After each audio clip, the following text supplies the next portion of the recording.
The Jazz are back in action tonight against the Dallas Mavericks. Mavs rookie Luka Doncic sitting this one out. Dirk Nowitzki playing in what might be his last game in Utah.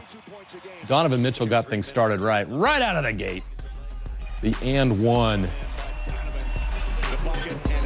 And then Donovan's going to fly through the air and hammer one home. The assist from Joe Ingles. Donovan with 16 first-half points. Ricky Rubio from 30 feet out to Rudy Gobert. And Rudy was just getting started. Joel Neto playing well since coming back from injury. He's going to set up Rudy for an easy one. Rudy with 9 points, 5 rebounds in the first half. Jay Crowder knocking down a three. He has 11 points off the bench. Of course, Dirk. He's got 7 points in the first half. Turning back time a little bit. First start of the season for the Mavs, but Donovan hot from three. 38 last night. He's got, as I said, 16 in the first half in this one, and the Jazz lead 61-58 at the half. All right, now to football. Sounds good in February, doesn't it? Pro football is back in Utah. The Salt Lake Stallions of the Alliance of American Football are finally home. They've been based in San Antonio for the past 6 weeks. First 2 games of the season were on the road. Stallions seeking their first win of the season against the Arizona Hotshots, a rematch from the opener. Josh Woodrum back at quarterback, and his presence made a big difference. Up 3-0 in the second quarter. Woodrum connects with DeMornay Pearson-L. That's not an L, that's a W. A 25-yard touchdown and a 9-0 lead. He had 8 catches, 90 yards. The Stallions defense continues to be stout. Carter Schultz with his 4th sack of the season. He leads the Alliance. And former Ute Trevor Riley led the team in tackles. This pass breakup forced the Hotshots to punt. Arizona catches up just before the half, though. After a field goal put the Hotshots on the board, Rashad Ross from John Wolford. The game was tied at 9 at the half. First play of the second half, a huge momentum change for the Stallions. Greer Martini picks off Wolford. Wolford also knocked out of the game. That sets up another Stallions touchdown. Brandon Oliver scores. The 2-point conversion fails. It's 15-9 Stallions. Fourth quarter, Stallions with a long drive get to the 1-yard line. They go for it on 4th. Joe Buono is called short of the goal line, but after review, it was called a touchdown. The Stallions convert the 2-point play, take a 23-12 lead, and they win this one. The first win in franchise history. They'll seek win number 2 at home next Saturday against Steve Spurrier's Orlando Apollos. It's like I've said, this town's a great football town, and once we get this thing going, you know, we'll start getting a lot of fans in there. Everyone said Salt Lake is going to be excited to have a team, so it was great to have a big fan base out there. They were loud on third down. I think it gave them some problems. And anytime you're playing at home and the crowd is cheering for you when you do something good and booing when the other team, you know, does something good or whatever the situation, it always, you know, gives you some energy. So, you know, being on the road the first 2 weeks, you know, is obviously not ideal, but, you know, we couldn't be happier to get this one today.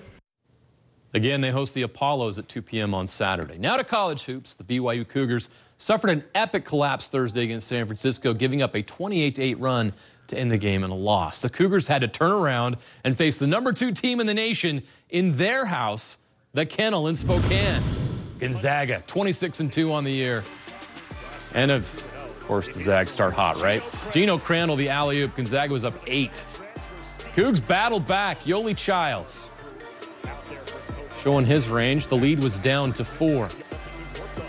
The Zags can shoot the 3 as well. Zach Norvell puts the Bulldogs back up by 8.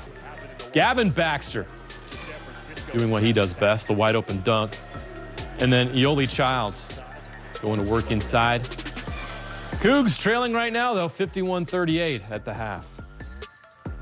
Running Utes and Pullman taking on Washington State. Midway through the first, it started raining threes. Parker Van Dyke, then Donnie Tillman. 3 more for the Utes. Less than a minute later, Tillman again. Utes lead by 2, just over 2 minutes to go. Cedric Bearfield, the floater. That goes. Then with under a minute in the first half, Bearfield from the top of the key. He had 33 for the Utes, and they led by 2 at the half. They pull away in the second half, thanks to some more threes. TVD. 5 of 9 from 3, finished with 17. Then Van Dyke finds Tillman. His 4th 3. He had 16, pushes the Utes lead out to 12. Final minute, Booth Gotch with an exclamation point on this victory. The Utes now all alone in 4th place in the Pac-12. Why does that matter? Top 4 teams get a bye in the conference tournament. Utah State and Boise. This was a thriller. Sam Merrill was on fire in the first half. He helped the Aggies get out to a 21-9 lead, and Merrill was just getting started. This from NBA range. And then another in the corner. He had 21 points in the first half. 21 points in 20 minutes.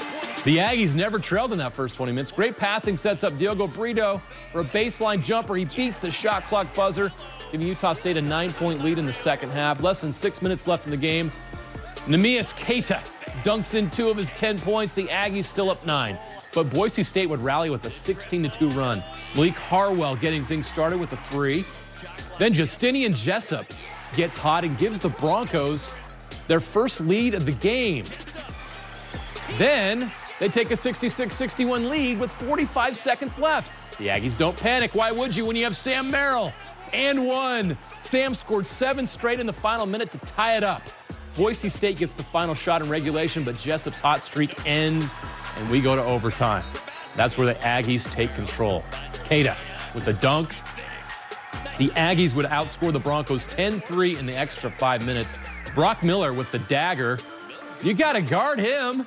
He had 11. Sam Merrill, 32 points. The Aggies now in a virtual tie with Nevada for first place. They host San Diego State Tuesday night. Hey, we just found a way to win on the road, and it's been a common theme here all season, and I can't just say enough great things about this kid. What a warrior. And Coach has been preaching to us all year that no deficit is too big. And I mean, being down 5 with 25 seconds left, you know, he's continuing to tell us that we have a chance, and that's the identity of our team, is just finding a way. I mean, we were dead in the water, and we found a way. We got a couple stops, made some shots, then found a way in overtime. Utah Valley hosting UMKC. The Kangaroos with an early 26-23 lead on the Wolverines. Connor Toulson cuts into it, then TJ Washington gives them the lead. Bailey Steele adds to it with the and 1. Second half, Wolverines leading by 4, and Jake Toulson and Isaiah White hit back-to-back threes. The Wolverines win this one 79-67. We'll be right back after this. It's championship season for Utah High School basketball. 6 state titles up for grabs, boys and girls. Let's start with the 6A girls state championship game. Copper Hills lost to Bingham in last year's semifinals. They beat them earlier this year, looking for revenge and a title this time. But Bingham knocked off #1 Fremont in the semifinals. That momentum carried into the championship. Bingham's Maggie McCord on fire. Bingham jumped out to an 11-3 lead, but Copper Hills rallied to cut the lead to 2 by halftime. Brianna Gillen had 12 points, 13 rebounds. Bingham, though, would score 9 straight to open the second half. Madison Jones hit a couple of threes. And McCord was clutch. She was the MVP of this tournament. 25 points. She made free throws down the stretch to clinch the victory. Bingham with their first state title since 2007. We worked so freaking hard for this, and it's great to see it pay off.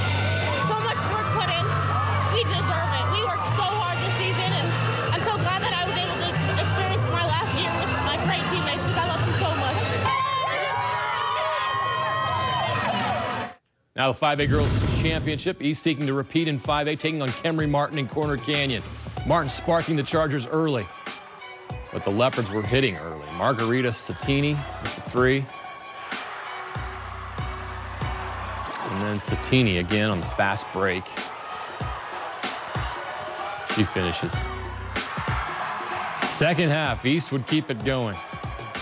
Leilani Falatea. She hits the 3, and East holds on. They repeat as state champs, 72-65. I can't even wrap my head around it. It's crazy. Like, we're just, like, there's an unbreakable bond on and off the court, and it's just such an amazing feeling to, like, be able to win with people that I call my family, like my sisters, and I don't know. 3A girls, Emory seeking back-to-back titles as well against Grantsville. The game was dominated by Emory's Megan Jensen working in the paint for the and 1. Spartans led by 12 at the half. Jensen showing her post moves, 26 points, 8 rebounds. She's also a terrific passer. Watch this. No look to Bailey Huggard.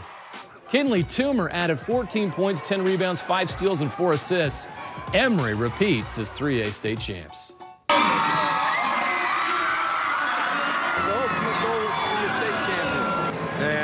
girls worked hard day in and day out. They showed up to practice, executed, and worked their tails off. Tons of leadership. I have 6 seniors. Won't graduate them all, but they are back-to-back state champs, and we're proud of them. We're going to enjoy this night and this championship for quite a while. 2A Girls Championship, Beaver and Kanab. 7 minutes left. Jesse Anderson gives Kanab the lead. And with 3 minutes left, Beaver, Cindy Gillens, the circus shot, it goes. They take the lead back, 45-42, 7 seconds left. Kanab battling. Jessie Glover hits the 3, it counts. Cowgirls within 2, but the Beavs hang on. They beat Kanab 54-52. I never thought it would come true, and it's here, and it just feels wonderful. I've looked forward to this day for forever, so I'm just so glad to have this in my hand right now. And I'm really happy for them. This is a great group, and I'm so happy they were able to finish this way because they've worked really hard for it. One of the best feelings in the world, winning a state championship. We'll have 3A and 2A boys highlights coming up tonight on the KSL 5 News at 10. We have to pay some bills. Jazz Rewind is up next. The Jazz currently lead the Mavericks 63-58 in the third quarter. Somehow they've found the energy after last night's epic double overtime battle with the Thunder. A game that felt like a 15-round heavyweight bout. Let's rewind. OKC, this was last year's first-round opponent for the Jazz, and right now Utah trying to win their first game against this Thunder club so far this season. There's always drama with these two teams. I don't expect anything different tonight. 3 versus 6 tonight, 25 games left in the regular season. Way to start it. You like that start here by Mitchell. Donovan takes the tip. Rubio trying to force it inside of it there. Adams stole it away, and 2 turnovers. There's Donovan on a dribble drive around Ferguson. Oh, he goes. And the young man out of Louisville hammers it home. Jazz have not missed a shot to start this game. 8 of 8. Royce fires a shot inside. That's a hard foul. That's got to be attention. Yeah, they got to look at this. This is above the shoulders from our seat. Yeah. Westbrook. He's got it going. He's got it rolling tonight. 20 and a half. Donovan. Oh, much needed 3. How big has he been tonight? 19. He's matching Westbrook on the other side. Donovan scored 30 or 20 or more. He's got 21. Inside pass out.